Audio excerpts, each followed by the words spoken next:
Esta mañá o Pazo de Mugartegui acolleu unha reunión co fin de analizar o posicionamento e obxectivos para levar a cabo en relación ao comercio exterior das adegas que pertencen á denominación de orixe Rías Baixas. Primero, pues porque todos tenemos que ponernos caras y hablar tú a tú.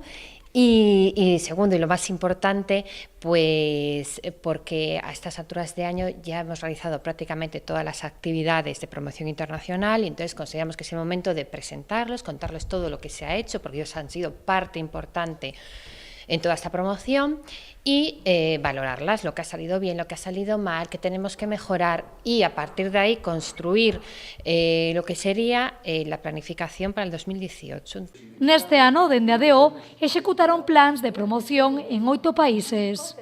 Y bueno, en este sentido, pues Estados Unidos, Alemania, Reino Unido, Polonia, Japón, México, Benelux son los países que hemos trabajado y en principio esperamos seguir el año que viene. Lógicamente tú no puedes abandonar un país así pues este año no, o sea, todo está marcado, está planificado, hay una estrategia a X años y continuaremos, dependiendo de cada mercado, las actividades varían. De cara ao 2018, dende a DO teñen en mente abrir novas fronteiras.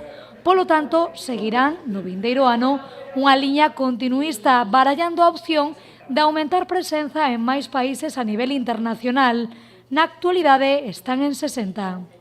Un dato positivo con el que me quedo, pues que cada año se van incorporando más bodegas a planes de exportación. Este dato para nosotros es súper importante.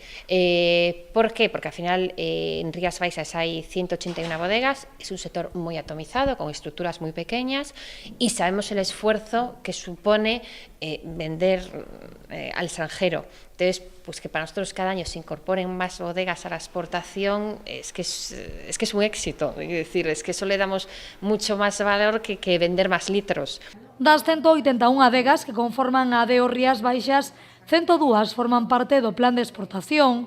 De cara ao vindeiro ano, o obxectivo é continuar medrando nesta materia co fin de vender máis e con máis valor.